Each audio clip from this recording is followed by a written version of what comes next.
जय हिंद दोस्तों, आपका हार्दिक स्वागत है आपके अपने चैनल दैलू एकेडमी पर। आपके लिए लेकर आए हैं दोस्तों करंट अफेयर के कुछ मोस्ट इंपोर्टेंट क्वेश्चन। और दोस्तों, आप हमारे चैनल पर पहली बार आए हो तो चैनल को सब्सक्राइब कर लें, बेल आइकन प्रेस कर लें ताकि आने वाली क्लास का नोटिफिकेशन मिले आपको सबसे पहले। और दोस्तों, क्लास अच्छी लगे तो अपने दोस्तों में ज़रूर शेयर करें। और इससे पहले ही क्लास आपने ना देखी हो तो हमारी प्ले लिस्ट से जाकर इससे पहले ही क्लास देख सकते हैं। और दोस्तों, हमारे चैनल पर आपको सुबह 6 बजे डेली करंट अफेयर के टॉप 15 क्वेश्चन मिल जाया करेंगे। तो दोस्तों, हमारे चैनल को सब्सक्राइब कर लें।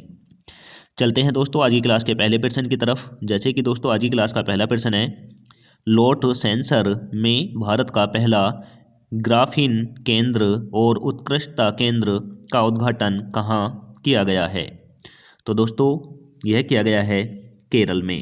यह केरल में किया गया है। तो दोस्तों, इसका राइट आंसर हो जाएगा option number C. Option number C is right answer. अब चलते हैं अगले प्रश्न की तरफ। जैसे कि दोस्तों, अगला प्रश्न है, जनवरी 2024 के मध्य में मघ बाहु उत्सव के दौरान किस भारतीय राज्य में पारंपरिक भैंसों की लड़ाई, जिसे मोह मोहजूज के नाम से जाना जाता है, 9 साल के अंतराल के बाद वापस लौटी है? तो दोस्तों, जनवरी 2024 में भैंसों की पारंपरिक लड़ाई स्टार्ट की गई है। और दोस्तों, इसका नाम है मोहजूजू। और इस पर दोस्तों 9 साल के लिए यानी 9 साल पहले प्रतिबंध लगा दिया गया था। और दोस्तों, अब यह प्रतिबंध हटा दिया गया है। और यह दोस्तों भैंसों की जो लड़ाई है किस राज्य में होती है? तो दोस्तों, यह होती है असम राज्य में। असम राज्य में होती है। तो दोस्तों, इसका राइट आंसर हो जाएगा ऑप्शन नंबर डी। और दोस्तों, एक बात और ध्यान रखें, यह बिहू उत्सव के टाइम पर कराई जाती है। अब चलते हैं अगले प्रश्न की तरफ। जैसे कि दोस्तों, अगला प्रश्न है, हाल ही में 1989 के बाद ग्रैंड स्लैम में किस वरीयता प्राप्त खिलाड़ी को हराने वाला पहला भारतीय कौन बना? तो दोस्तों, यह बने हैं सुमित नागल। सुमित नागल बने हैं। तो दोस्तों, इसका राइट आंसर हो जाएगा option number A. Option number A is right answer. अब चलते हैं अगले प्रश्न की तरफ। जैसे कि दोस्तों, अगला प्रश्न है, किस शहर में डॉक्टर BR अम्बेडकर की दुनिया की सबसे ऊंची प्रतिमा, जिसका नाम स्टेचू ऑफ सोशल जस्टिस है, का अनावरण किया गया है? तो दोस्तों, हाल ही में भीमराव अंबेडकर जी की एक प्रतिमा का अनावरण किया गया है। और दोस्तों, यह सबसे ऊंची प्रतिमा है भीमराव अंबेडकर जी की। और इसका नाम है दोस्तों स्टेचू ऑफ सोशल जस्टिस। यह दोस्तों कहाँ पर अनावरण की गई है? तो दोस्तों, यह की गई है विजयवाड़ा में। यह विजयवाड़ा में की गई है। तो दोस्तों, इसका राइट आंसर हो जाएगा option number A. Option number A is right answer. और दोस्तों, यह विजयवाड़ा कर्नाटक राज्य में पड़ता है, यह भी याद रखें। और दोस्तों, भीमराव अंबेडकर जी की जो यह प्रतिमा है, यह कांसे की बनी हुई प्रतिमा है। तो दोस्तों, यह भी ध्यान रखें, कांसे की प्रतिमा है। और दोस्तों, इसकी लंबाई 206 फीट है। 206 फीट है। और दोस्तों, इसमें 85 मीटर का जो वो है, सॉरी 89 फीट का जो फ्लोर है, उसके ऊपर इनकी जो प्रतिमा है वह 106 फीट की खड़ी है।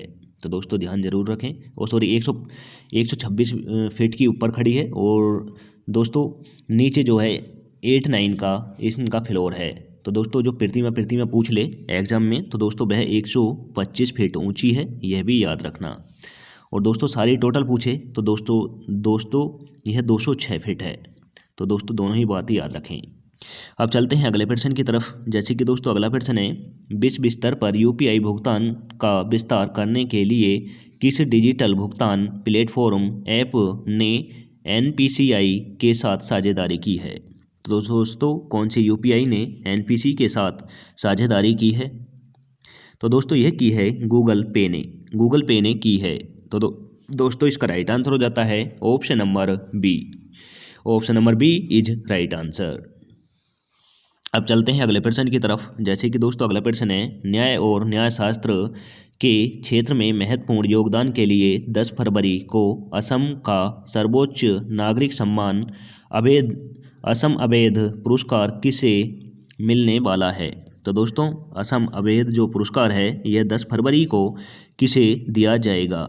और दोस्तों, यह दिया जाएगा, सर्वोच्च नागरिक सम्मान है असम का, और यह दिया जाएगा दोस्तों यह दिया जाएगा रंजन गोगोई को। रंजन गोगोई को असम का असमवेद पुरस्कार है और इसे दोस्तों 10 फरवरी को इन्हें प्रदान किया जाएगा।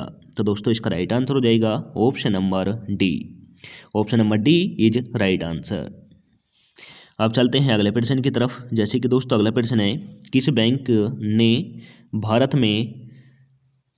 में 24/7 फंड ट्रांसफ़र की सुविधा के लिए मिनी टू इंडिया नामक एक मोबाइल बैंकिंग ऐप लॉन्च किया है। तो दोस्तों यह किस बैंक ने किया है? तो दोस्तों यह किया है ICICI बैंक ने। ICICI बैंक ने किया है। तो दोस्तों इसका राइट आंसर हो जाएगा option number D. Option number D is right answer.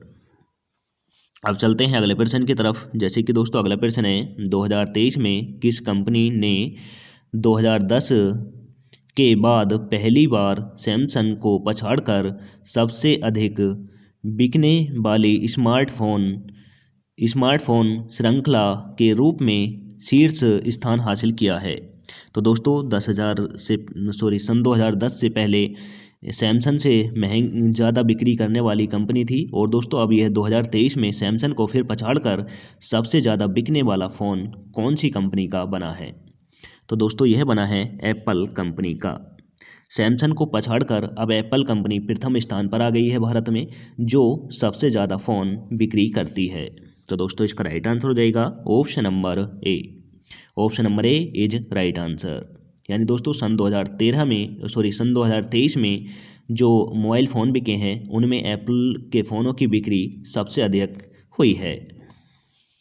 अब चलते हैं अगले प्रश्न की तरफ। जैसे कि दोस्तों अगला प्रश्न है, हाल ही में किस देश ने अपनी पानी के अंदर परमाणु हथियार प्रणाली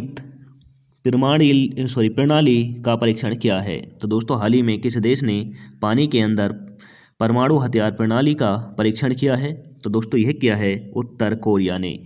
यह उत्तर कोरिया ने किया है। तो दोस्तों इसका राइट आंसर हो जाएगा ऑप्शन नंबर डी।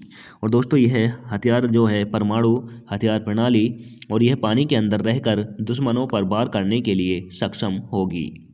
तो दोस्तों यह भी याद रखें, पानी के अंदर रहकर दुश्मन के दुश्मन रेंज में आएगा उसे ध्वस्त करने में कामयाब करेगी। और दोस्तों उत्तर कोरिया ने यह तैयार की है और इसका परीक्षण कर चुके हैं। पानी के अंदर रहकर यह दुश्मन पर वार कर सकती है। और दोस्तों एक जानकारी और बता दूं, उत्तर कोरिया के जो तानाशाह हैं वह किम जोंग हैं, यह भी आप याद रखना।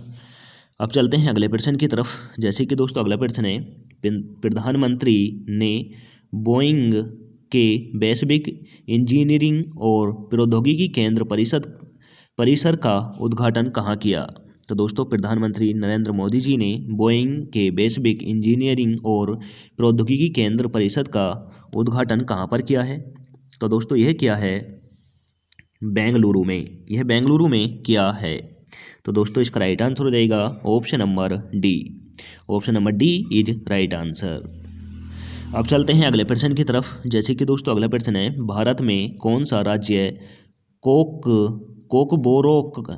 कोकबोरोक दिवस को एक महत्वपूर्ण सांस्कृतिक कार्यक्रम के रूप में मनाता है? तो दोस्तों यह मनाता है त्रिपुरा राज्य मनाता है। तो दोस्तों इसका राइट आंसर हो जाएगा option number A. Option number A is right answer. अब दोस्तों राज्यों का जिक्र हुआ है तो राजधानी बता दूं, नोट कर लें। त्रिपुरा की अगरतला है, असम की दिसपुर है, मणिपुर की इम्फाल है, मिजोरम की आइजोल है। अब चलते हैं अगले प्रश्न की तरफ। जैसे कि अगला प्रश्न है, कौन सा भारतीय बैंकिंग लाइसेंस के लिए आवेदन करके सिंगापुर में सक्रिय रूप से विस्तृत कर रहा है? तो दोस्तों भारतीय बैंकिंग लाइसेंस के लिए आवेदन करके सिंगापुर में सक्रिय रूप से विस्तृत कर रहा है, कौन सा बैंक है? तो दोस्तों यह है HDFC बैंक। HDFC बैंक है। तो दोस्तों इसका राइट आंसर हो जाएगा option number C. Option number C is right answer. अब चलते हैं अगले प्रश्न की तरफ। जैसे कि अगला प्रश्न है, संयुक्त राष्ट्र विकास कार्यक्रम के सहयोग से किस सरकार ने कानून प्रवर्तन अधिकारियों और बाल या अपराध के गवाहों के बीच प्रभावी संचार के लिए यूक्रेन में ग्रीन रूम स्थापित करने के पहल शुरू की है। तो दोस्तों ग्रीन रूम जो है यह यूक्रेन में स्थापित किया जाएगा। और दोस्तों यह किस देश के वैज्ञानिकों ने निर्णय लिया है? तो दोस्तों यह लिया है डेनमार्क ने। डेनमार्क ने ग्रीन रूम स्थापित यूक्रेन में करने का निर्णय लिया है। तो दोस्तों इसका राइट आंसर हो जाएगा option number D. Option number D is right answer. Sorry, option number B है ये दोस्तों, मिस्टेक हो गई बाई मिस्टेक। चलते हैं अगले प्रश्न की तरफ। जैसे कि अगला प्रश्न है, सशस्त्र सीमा बल यानी दोस्तों एसएसबी की फुल फॉर्म है, सशस्त्र सीमा बल के महानिदेशक के रूप में किसे नियुक्त किया है? तो दोस्तों सशस्त्र सेना बल जो है यह एसएसबी की फुल फॉर्म है और इनके महानिदेशक के रूप में किसे नियुक्त किया गया है? तो दोस्तों यह किया गया है दलजीत सिंह चौधरी को। दलजीत सिंह चौधरी को किया गया है। तो दोस्तों इसका राइट आंसर हो जाएगा option number C. Option number C is right answer. और दोस्तों अब चलते हैं अगले प्रश्न की तरफ। जैसे कि अगला प्रश्न है, किस एक्सचेंज ने 2023 में दुनिया के सबसे बड़े एक्सचेंज के रूप में अपनी स्थिति बरकरार रखी, खासकर वैश्विक डेरिव एक्सचेंज में? तो दोस्तों यह किसने रखी है? तो दोस्तों यह रखी है दुनिया में अपनी सबसे बड़ी रेंज रखी है दोस्तों नेशनल स्टॉक एक्सचेंज ने। नेशनल स्टॉक एक्सचेंज ने रखी है। तो दोस्तों इसका राइट आंसर हो जाता है option number B. Option number B is right answer. अब चलते हैं टेस्ट वाले क्वेश्चन की तरफ, जिसका आंसर आप सभी को कमेंट करके देना होता है। तो दोस्तों आप सभी में से निशा ठाकुर और एक राज भाई हैं जो इसका आंसर बिल्कुल सटीक और डेली देते हैं। और दोस्तों कल राम मंदिर का उद्घाटन हुआ है, तो आप सभी को मैं कल तो बधाई देना भूल गया था। आप सभी को राम मंदिर के उपलक्ष्य में सभी को बहुत बहुत बधाई, और आप सभी ने दीपावली मनाई होगी, कामना करता हूँ। और दोस्तों जय श्री राम सभी को। तो दोस्तों क्वेश्चन है, हाल ही में पूर्व नौसेना कमान के मुख्य कार्यकारी अधिकारी के रूप में किसे नियुक्त किया गया है? तो दोस्तों हाल ही में पूर्व नौसेना कमान के मुख्य कार्यकारी अधिकारी के रूप में किसे नियुक्त किया गया है, यह आपको कमेंट करके बताना है। तो दोस्तों ऑप्शन नंबर ए में दे रखा है रियर एडमिरल अनुराग ठाकुर और दूसरे में दे रखा है दोस्तों rear admiral Santun Jha. Option number C में दे रखा है दोस्तों rear admiral Sanjay Patel. Option number D में दे रखा है दोस्तों rear admiral Meera Kapoor. Answer comment करके देना है। और दोस्तों क्लास कैसी लगी यह भी आप कमेंट करके बताएं। और दोस्तों आप राम मंदिर के बारे में जितनी भी जानकारी आपको हो तो वह आप कमेंट करके बता सकते हैं। राम मंदिर के बारे में क्या क्या हुआ और कितने वर्षों बाद हमारा राम मंदिर फिर से बनकर तैयार हुआ है। और दोस्तों ये भव्य राम मंदिर, एक जानकारी मैं आपको दे देता हूँ, यह भव्य मंदिर राम मंदिर जो है जो तैयार हुआ है, जो दोस्तों इसमें गवर्नमेंट ने कोई पैसा डोनेट नहीं किया है, यानी दिया नहीं है।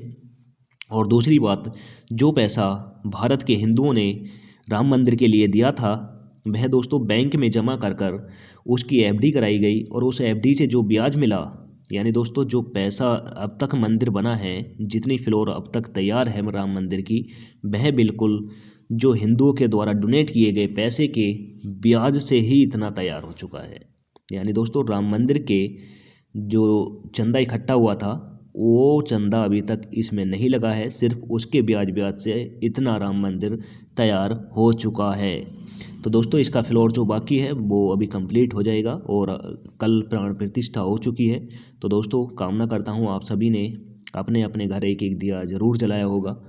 तो दोस्तों बहुत हर्ष का विषय है, क्योंकि 500 वर्ष बाद श्री रामचंद्र जी हमारे भारत में फिर से अपने गृह प्रवेश कर चुके हैं। तो दोस्तों आज मेरा मन नहीं है कि अब आपसे शेयर करने बोलूँ, लेकिन अगर आपको चाहते हैं दोस्तों शेयर करें और फ्री ऑफ कॉस्ट आपको बिल्कुल फ्री कोर्सेज दिए जाएं, तो दोस्तों शेयर ज़रूर करना। मिलेंगे नेक्स्ट क्लास के साथ। जय हिंद, वंदे मातरम।